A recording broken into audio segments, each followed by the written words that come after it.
The book of Revelation, chapter 21. Now I saw a new heaven and a new earth, for the first heaven and the first earth had passed away. Also there was no more sea. Then I, John, saw the holy city, New Jerusalem, coming down out of heaven from God, prepared as a bride adorned for her husband. And I heard a loud voice from heaven saying, Behold, the tabernacle of God is with men, and he will dwell with them, and they shall be his people. God himself will be with them and be their God.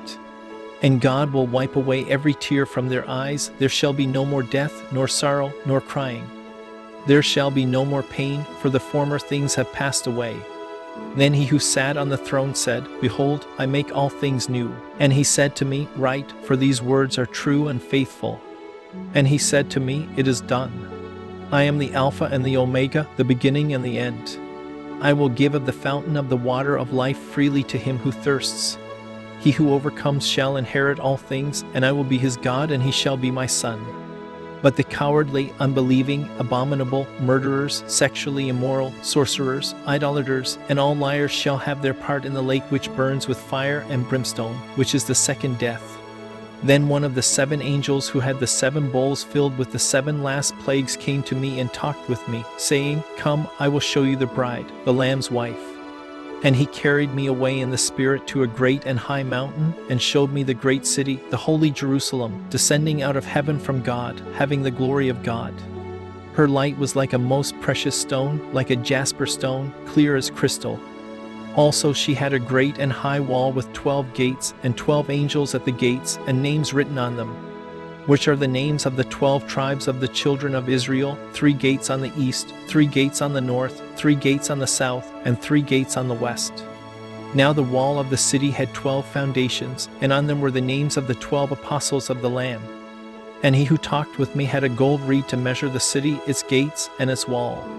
The city is laid out as a square, its length is as great as its breadth. And he measured the city with the reed, 12,000 furlongs. Its length, breadth, and height are equal.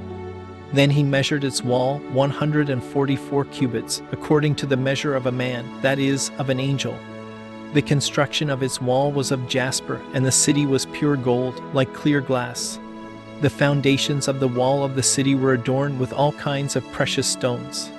The first foundation was jasper, the second sapphire, the third chalcedony, the fourth emerald, the fifth sardonyx, the sixth sardius, the 7th chrysolite, the 8th beryl, the 9th topaz, the 10th chrysoprase, the 11th jacinth, and the 12th amethyst. The 12 gates were 12 pearls, each individual gate was of 1 pearl. And the street of the city was pure gold, like transparent glass. But I saw no temple in it, for the Lord God Almighty and the Lamb are its temple. The city had no need of the sun or of the moon to shine in it, for the glory of God illuminated it. The Lamb is its light. And the nations of those who are saved shall walk in its light, and the kings of the earth bring their glory and honor into it. Its gates shall not be shut at all by day, there shall be no night there. And they shall bring the glory and the honor of the nations into it. But there shall by no means enter it anything that defiles, or causes an abomination or a lie, but only those who are written in the Lamb's book of life.